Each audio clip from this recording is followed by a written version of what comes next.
chief don't run, the chief don't, no the chief don't.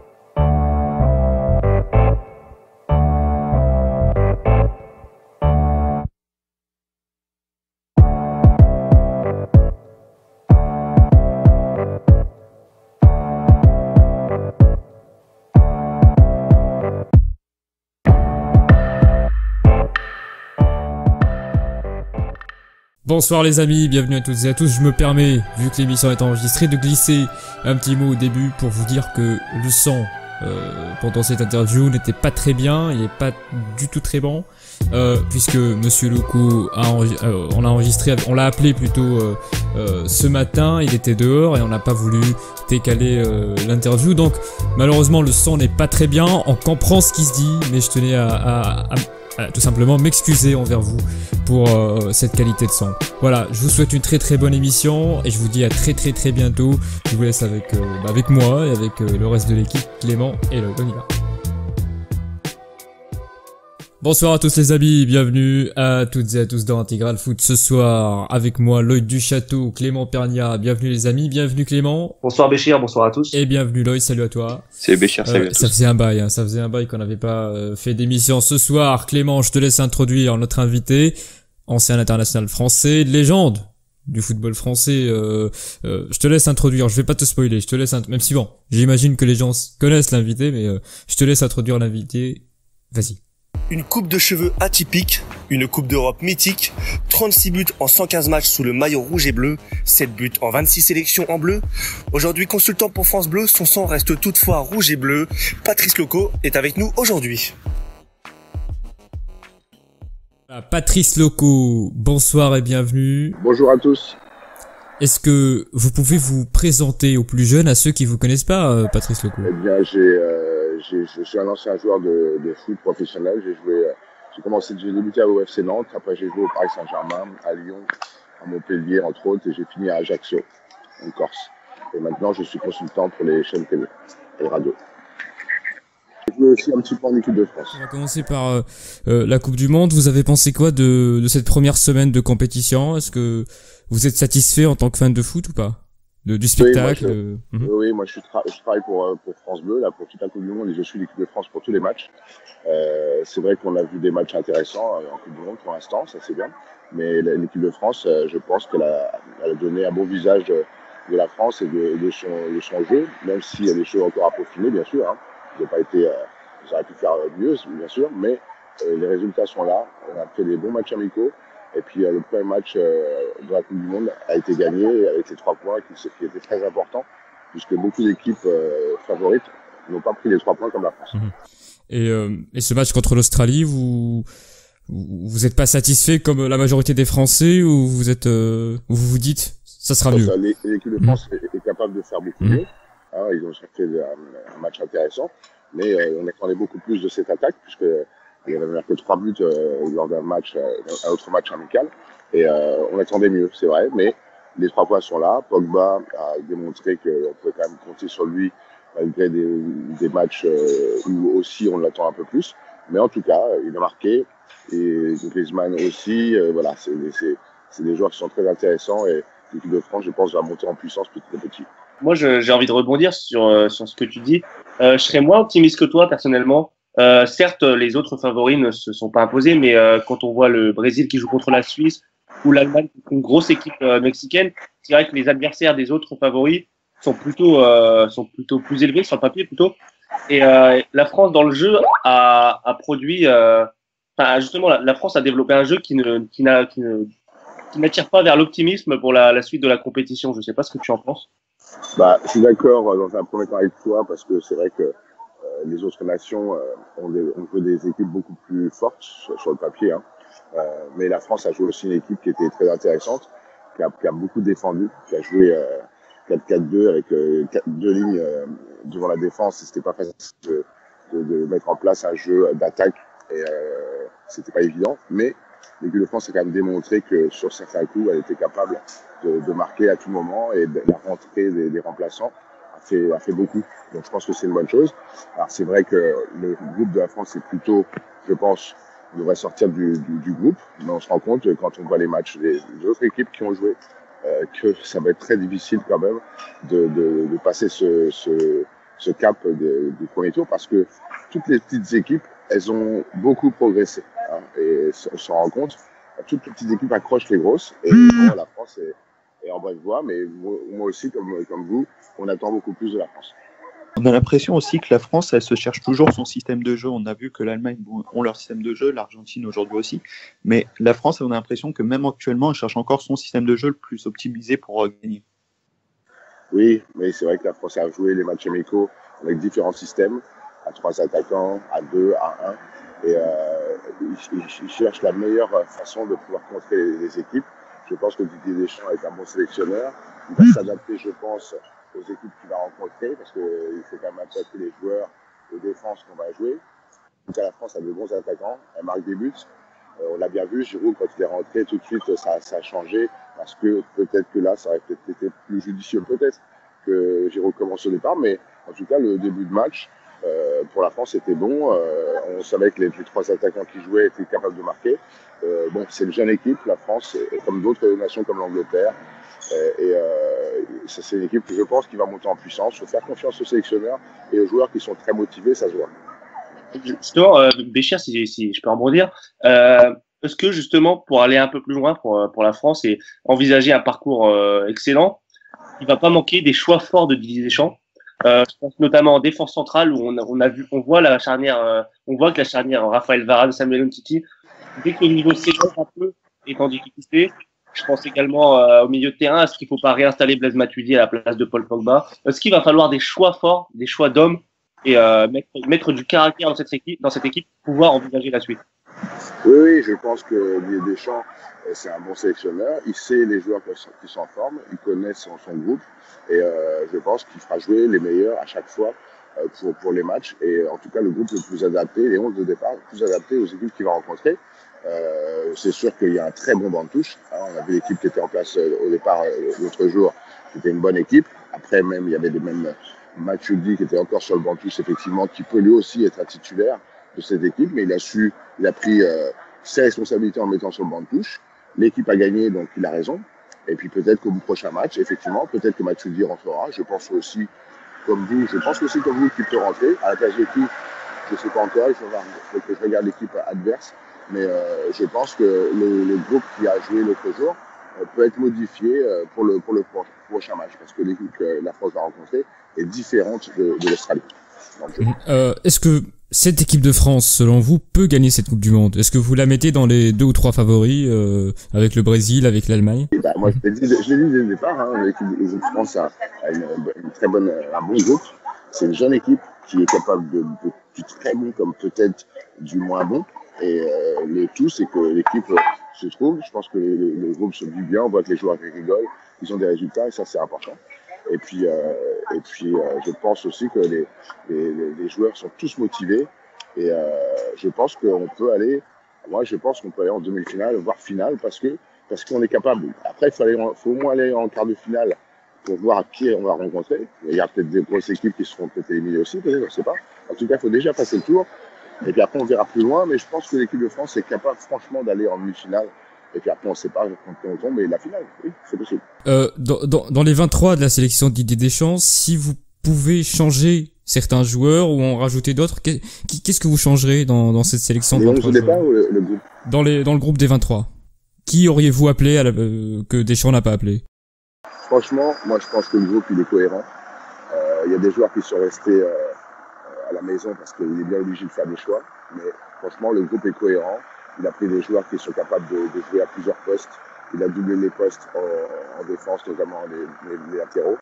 Et je pense qu'il a bien fait parce que les 2 latéraux qui n'étaient pas soi-disant titulaires, ils ont joué tout de suite. Donc il a fait jouer vraiment les hommes en forme. Je pense qu'il a doublé les postes partout. Il a même mis des joueurs qui sont capables de jouer, comme Griezmann, 10, 9 sur le côté. Enfin voilà, il a beaucoup de joueurs, il a beaucoup de possibilités. Et je pense que quoi qu'il arrive, dès qu'il y aura un problème, un suspendu ou un blessé, il saura s'adapter facilement parce qu'il a un très bon équipe cohérent. Après, des choix, il faut les faire. Il y a des joueurs qui n'étaient pas contents, comme Rabiot, comme voilà. Mais en tout cas, je pense qu'il a bien fait de faire jouer, apprendre ces joueurs-là. Parce que moi, j'aime bien Rabiot, hein, je suis au Paris Saint-Germain, j'adore ce joueur. Mais je pense que ce qu'il a fait est pas normal. C'est pas normal, ça se fait pas en équipe de France. Et je pense que Deschamps doit se dire, j'ai bien fait de pas le prendre parce que j'ai pas besoin de joueurs comme ça, de mentalité comme ça pour un groupe. Et je pense qu'il doit se dire, j'ai bien fait de pas le prendre. Parce que en sélection, on refuse pas une sélection. On vient, on est sélectionné, on vient, on attend. Parce que s'il y a un blessé, on est là, on est dispo. Le joueur n'était pas disponible mentalement. Je pense qu'il s'est fait mal conseiller. Je pense. Il s'est fait mal conseiller. Et malheureusement, c'est à son détriment. Il s'est mis, comme on dit des fois, une balle dans le pied. C'est dommage parce que c'est un très bon joueur qui mérite peut-être de jouer en équipe de France. Mais peut-être que Deschamps, il a décidé, en tout cas, il pensait que il avait déjà des joueurs qui étaient capables de jouer peut-être mieux que lui, en tout cas, et qui s'adapteraient mieux au groupe. Et puis surtout, je pense que Rabiot, en équipe de France, il n'a pas, en tout cas, démontré toutes ses qualités comme il fait au Paris Saint-Germain. Tout le monde l'a vu. Deschamps, c'est un sélectionneur. Même moi, je l'ai vu qu'effectivement, il fait des très bons matchs à Paris, il n'y a pas de souci. Dans l'équipe de France, on attend plus. Et ben voilà, c'est tout. Il est jeune, il en fera d'autres des Coupes du Monde. Mais pour l'instant, il a la maison. Voilà. Et est-ce qu'il s'est tué en l'équipe de France avec ce qu'il a fait? Est-ce que c'est fini? Non, il a fait une erreur. Je pense qu'il va reconnaître. Le mieux pour lui, ça serait de reconnaître son erreur, de s'excuser auprès du sélectionneur parce que ça se fait pas. Pour que le sélectionneur il dise voilà, il a compris, il est intelligent, il s'excuse, voilà, c'est bon. Mais s'il continue, il persiste dans ses choix et tout, ça va être compliqué. Un sélectionneur peut pas prendre un joueur qui est contre lui, c'est impossible. Dans le fonctionnement du groupe, c'est impossible. Et même avec les autres joueurs, c'est impossible parce que le joueur, s'il arrive en sélection, même s'il arrive en sélection, même le groupe, il va rejeter le joueur. C'est évident, c'est sûr. Moi, j'ai joué en équipe de France. Si un joueur se comporte mal, les joueurs, ils peuvent pas jouer avec lui, ils lui feront pas de passe. Quelle équipe t'as le plus surpris? Dans ce que j'ai vu pour l'instant? Oui. Surpris. Bon, j'ai bien aimé la Belgique, mais moi, je suis pas surpris parce que je savais que j'avais un bon groupe. Et après, les équipes que j'ai vues, parce que j'ai pas pu voir tous les matchs, parce que bien sûr, on travaille, on a pas mal de choses à faire, mais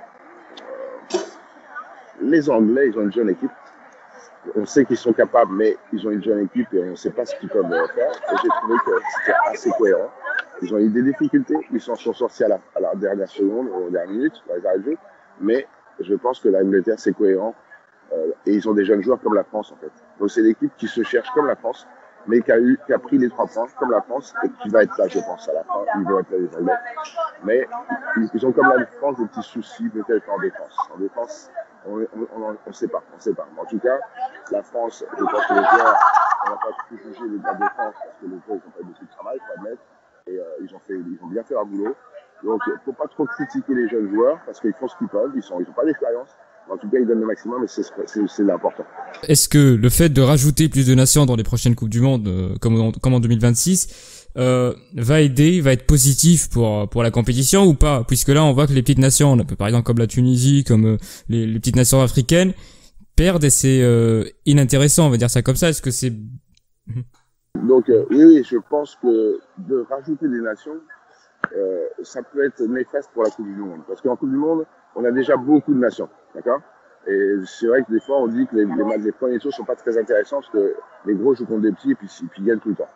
Alors que là, je pense que le groupe est toujours à peu près pareil en Coupe du Monde. Et par contre, les nations qui étaient soi-disant petites ont beaucoup progressé. Les Japonais ont progressé. Les Polonais, ça progresse. Les pays d'Afrique progressent. Parce qu'on voit bien les joueurs qui jouent en France ou en Europe. Enfin, toutes les petites nations progressent et elles ont toutes, entre guillemets, pris les grosses équipes au sérieux et elles ont fait des résultats. Vous avez vu le Portugal contre l'Espagne. C'est une grosse nation au Portugal, mais il y a eu le Brésil qui se fait accrocher. Enfin voilà, on a que des petites nations qui se font accrocher. Rajouter des petites nations, je ne pense pas que ce soit bon. Il faut vraiment que ça soit de la qualité.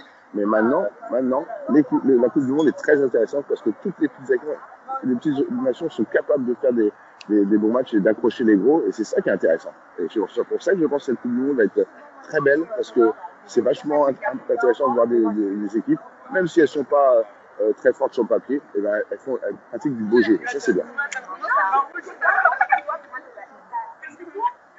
Non, je suis assez. Moi, je suis assez d'accord avec ce que tu viens de dire pour les petites nations qui sont au diapason pour cette Coupe du Monde.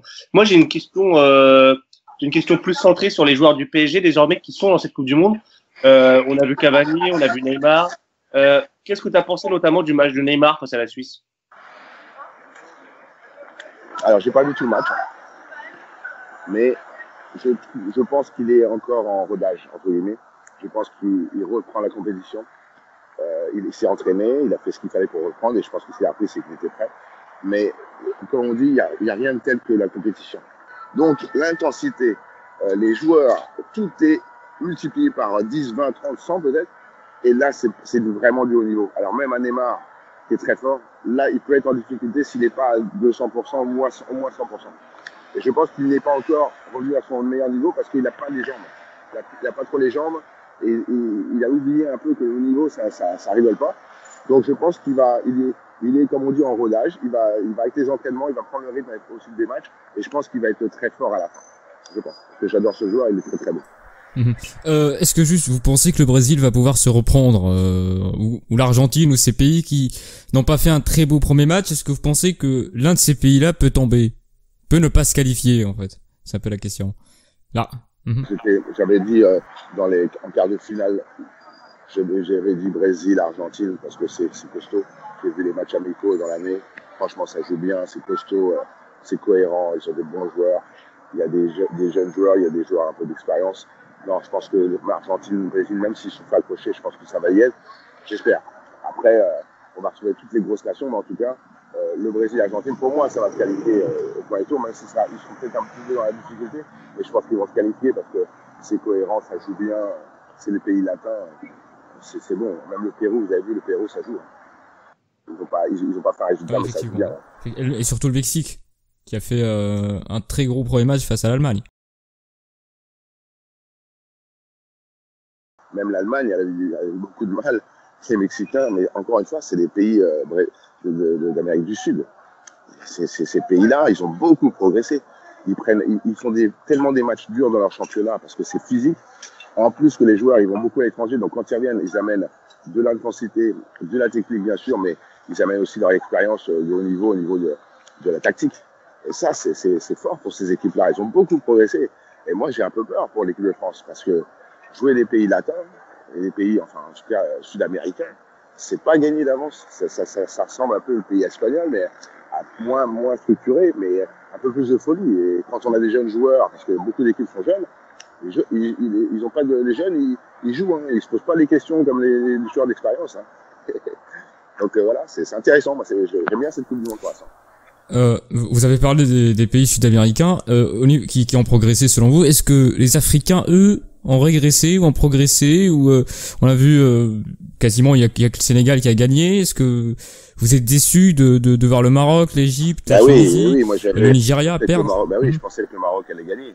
Et ça, c'est la grosse surprise, vous voyez. Le Maroc qui perd alors qu'ils avaient une belle équipe sur le papier. Ça, c'est un mauvais résultat pour eux. Et moi, je pensais qu'ils allaient gagner. Donc, oui, peut-être que les pays africains, ils sont peut-être en ce moment en train de passer le pas.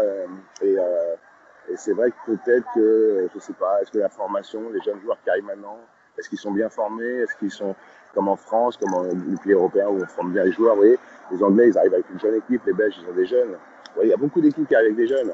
Et ils sont bien, ils sont formés, ils sont formés pour le haut niveau. Est-ce que les pays d'Afrique, ils font la même chose? Je ne pense pas. En Afrique, ça, c'est pas encore bien structuré pour pouvoir prétendre, dès qu'ils ont des jeunes, à bien jouer. Alors c'est vrai qu'ils sont très bons les joueurs individuellement, mais tactiquement c'est faible. Tu parlais de l'Égypte, justement, on a été très déçus par l'Égypte. On nous vendait l'Égypte comme une potentielle qualification en phase finale, puisqu'il y a notamment Mohamed Salah. Mais on se rend compte qu'avec un seul joueur, c'est pas possible. Pour rester dans cette poule-là, on a vu l'Uruguay qui a eu un premier match compliqué, mais Mais l'Uruguay, en fait, moi, je voulais avoir ton avis. Je pense que cette équipe peut aller loin pour plusieurs raisons, et notamment celle qu'ils ont ils ont une niaque et des meneurs qui peut les emmener loin. Je sais pas ce que tu en penses, avec notamment Godin, Jiménez en défense et Suarez et Cavani en attaque. Je trouve qu'il y a une osmose dans cette équipe. Ouais, exactement. Non, tu as entièrement raison. Je n'ai pas parlé de l'Uruguay tout à l'heure, parce que je vais parler de Brésil et Argentine, mais l'Uruguay, on a un peu de bain dedans. Oui, ils ont des joueurs qui sont très intéressants. Tactiquement, ça prend beaucoup d'importance maintenant. Et puis en plus, ils ont des joueurs d'expérience axiale. Hein. Toute la ligne milieu de terrain, là, on dit toujours que c'est bien d'avoir une colonne vertébrale. C'est sûr que là, c'est très très fort. C'est très très fort, des joueurs très bons qui ont l'habitude des grosses compétitions toute l'année. Ils ont de l'expérience, ces joueurs-là. Et eux, ils vont amener les jeunes à se transcender et être meilleurs. Donc effectivement, c'est toujours bien dans une équipe d'avoir et des jeunes et des joueurs d'expérience. Hein, des fois, il y a trop d'équipes, de clubs qui enlèvent des joueurs d'expérience. C'est une erreur. Il faut faire des jeunes joueurs avec des vieux qui ont de l'expérience. Et ça, c'est intéressant. Donc là, eux, ils ont très bien compris et ça marche très très bien. Et je pense que oui, ils peuvent aller loin parce que ça va être très fort. Ça va être très fort. Et puis ça marque des buts. Ils ont des buteurs, ils ont des mecs au milieu qui jouent bien. Enfin voilà, c'est très intéressant. Je suis d'accord avec toi. Donc, moi, ma question, si c'était, on a vu pour la première fois l'utilisation de l'arbitrage vidéo. Qu'est-ce que tu en penses? J'étais content parce que la France a profité de la vidéo d'entrée. Et donc, on voit que l'importance de la vidéo. Parce qu'au moins, l'arbitre, il peut se concentrer sur son match. Et puis, s'il y a un doute, comme ça a été le cas, il a demandé la vidéo. Et il a bien fait parce qu'il y a le penalty. Il a pris la bonne décision en accordant le penalty. Que s'il n'y avait pas eu la vidéo, il n'y aurait pas eu penalty. Donc, ça, c'est sûr, il n'y aurait pas eu penalty. Donc, je pense que voilà, on voit l'importance de la vidéo. Peut-être pas sur toutes les actions, peut-être pas sur tous les trucs, mais en tout cas, tout ce qui est litigieux dans la surface de réparation, je pense que c'est très important, la preuve. Et j'ai envie de dire, peut-être qu'un jour on arrivera pour les hors-jeux. Parce que je pense que pour les hors-jeux, je ne sais pas si on peut s'en servir, mais pour les hors-jeux dans la surface de réparation, ou même quand on est hors-jeu, puis on finit l'action, on marque, des fois, le but est refusé parce qu'on est hors-jeu, puis quand on regarde la vidéo, on se rend compte que le mec ne joue pas hors-jeu. Alors, moi, je peux donner mon avis parce que j'ai joué en Ligue 1, bien sûr, des matchs de Coupe d'Europe, des matchs internationaux, et on m'a refusé beaucoup de buts parce que soi-disant, j'étais hors-jeu. J'ai marqué beaucoup de buts dans ma carrière, mais je pense que j'aurais pu en marquer au moins encore 20, au moins 20 facile, parce que j'étais hors-jeu et j'y étais pas. Et c'est vrai que c'est frustrant pour un joueur quand on finit le match et que l'entraîneur il dit c'est dommage, tu avais marqué, tu n'étais pas hors-jeu. Et ça, c'est frustrant pour un joueur. Alors, peut-être qu'on pourra y arriver un jour parce que c'est trop important des buts, parce que pour gagner un match. Et moi, j'étais malheureusement attaquant, je faisais des bons appels, je faisais de bonnes choses. Et on m'a refusé beaucoup de buts. Et c'est dommage parce qu'on fait une belle action, on fait ce qu'il faut, puis l'arbitre se trompe. Voilà. C'est bien sûr que l'arbitre a le droit de se tromper, bien sûr, mais voilà, c'est le jeu. Et l'arbitre, peut-être, va être aidé par la vidéo pour les hors-jeux. Donc est-ce que moi ma question en tant que supporter de foot, est-ce que tous les footballeurs aujourd'hui sont pour la vidéo? Parce que c'est frustrant pour un joueur. Nous les joueurs on fait un match, c'est un métier, c'est notre métier. Les gens oublient des fois que c'est pas on s'amuse, oui on s'amuse, mais quand on rentre sur le terrain, on est payé pour ça, c'est notre métier. Donc perdre un match, c'est perdre une prime de match bien sûr, c'est perdre une qualification, c'est perdre un tour préliminaire, c'est perdre une finale de Coupe du Monde, de l'Europe. Donc oui, ça c'est très important. On préfère la vidéo puisque comme ça au moins il n'y a pas d'erreur possible. En tout cas, s'il y a une erreur, au moins on balaye beaucoup de choses. On préfère la vidéo parce qu'on est sur la vidéo, on voit les images, on est sûr. Et au moins l'arbitre il fait la bonne décision. Des fois c'est pour vous, des fois c'est contre vous. Mais en tout cas, c'est la meilleure décision. Donc je pense que oui, les joueurs sont, je pense unanimement, à mon avis, tous les joueurs veulent la vidéo. C'est sûr. On va faire la transition sur le PSG. Juste très rapidement, la saison qui s'est écoulée, vous êtes ravis de cette saison, 4 trophées, une élimination en 8e de finale, vous êtes satisfait ou pas?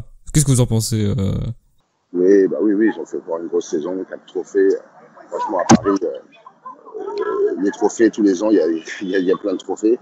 J'ai entendu que la Paris Saint-Germain a fait une mauvaise saison. Faut m'expliquer c'est quoi les mauvaises saisons, parce que 4 trophées dans une année, c'est pas une mauvaise saison, c'est une superbe saison. Toutes les équipes en Ligue 1, ils rêveraient d'avoir ce palmarès-là chaque année. Donc non, c'est une bonne saison pour la Paris Saint-Germain. Mais, bien sûr, encore une fois, on attend plus, et qu'est-ce qu'on attend? La Coupe d'Europe, on attend la victoire en Coupe d'Europe, on attend que l'équipe de Paris Saint-Germain soulève la Coupe d'Europe. Moi, j'ai soulevé la Coupe d'Europe ces une année. J'étais très content, fier d'avoir fait ça avec le Paris Saint-Germain. C'était une coupe moins importante, bien sûr, mais qui était déjà, à mon époque, très importante, hein, parce qu'il y avait des grosses équipes dans ces championnats-là, ces équipes-là.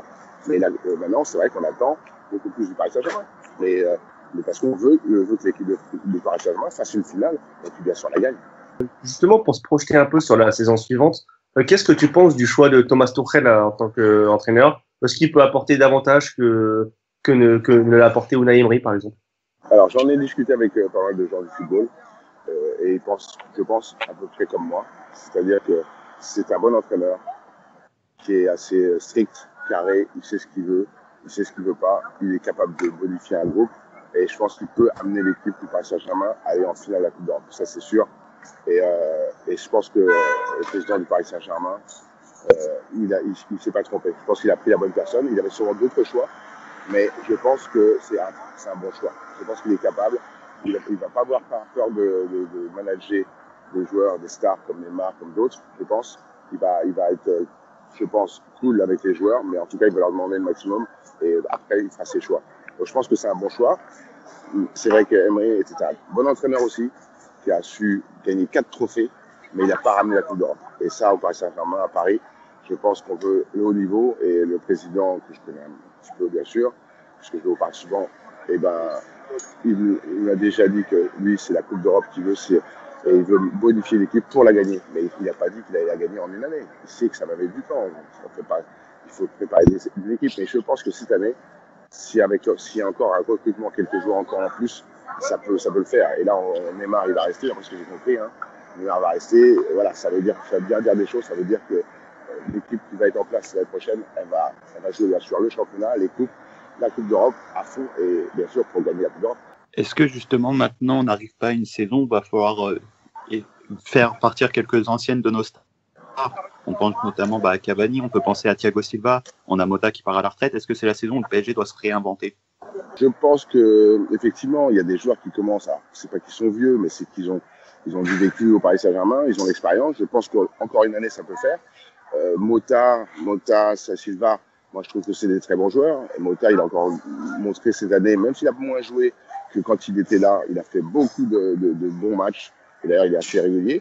Donc, il faut, je pense, avoir un bon groupe structuré avec des jeunes joueurs qui ont faim, qui ont envie, qui sont bons, bien sûr. Mais il faut quand même garder quelques joueurs d'expérience sur le banc de touche. Comme ça, s'il y a un problème, tout de suite, hop, on les met et on ne voit pas la différence. Donc, je pense que voilà, Paris a besoin de ça.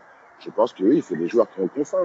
Neymar est arrivé, Mbappé, voilà, c'est du haut niveau au niveau de l'attaque. Au milieu de terrain, c'est costaud. Non, je pense que il faut, c'est comme partout, hein, c'est comme des entreprises. Hein. Il y a juste des petits changements à faire, c'est tout, des réglages, mais l'équipe du Paris Saint-Germain va être très bonne avec 2-3 joueurs plus supplémentaires. À quel poste, pour vous, il faut se renforcer principalement du côté du PSG pour cet été? Alors, à l'attaque, si Mbappé reste avec Neymar, avec Cavani ou un autre attaquant, un autre numéro 9 buteur, je pense que ça va faire. Donc peut-être si Cavani part, parce que moi je préfère qu'il reste, mais si Cavani part, il faut un autre 9, ça c'est sûr, de haut niveau, hein, du niveau de Suarez, du niveau de Salah et compagnie, ça c'est sûr. Et puis après, peut-être un milieu de terrain, un bon milieu de terrain aussi, pour faire la défense s'il y a un problème avec Verratti, avec machin.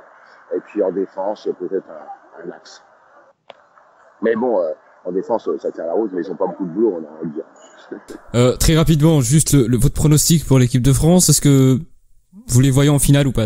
Est-ce que vous êtes en finale? Moi, je travaille pour France Bleu, on est la radio des Bleus, nous on veut les voir en finale. Alors, on va déjà aller en demi-finale, hein, déjà. Hein. Puis après, on va voir contre qui on tombe, parce qu'après, ça joue à rien, les matchs, ça joue à rien, ça joue à très peu de choses, et c'est la moindre erreur est fatale. Donc, mais franchement, je pense que le sélectionneur Deschamps fait un bon groupe, et je pense franchement qu'on peut aller en finale. Après la gagner, ça serait quelque chose. En tout cas, merci à vous, Patrice Lecaux, d'avoir accepté notre invitation, et en tout cas, on vous suit. C'est quel jour sur France Bleu? C'est tous les jours?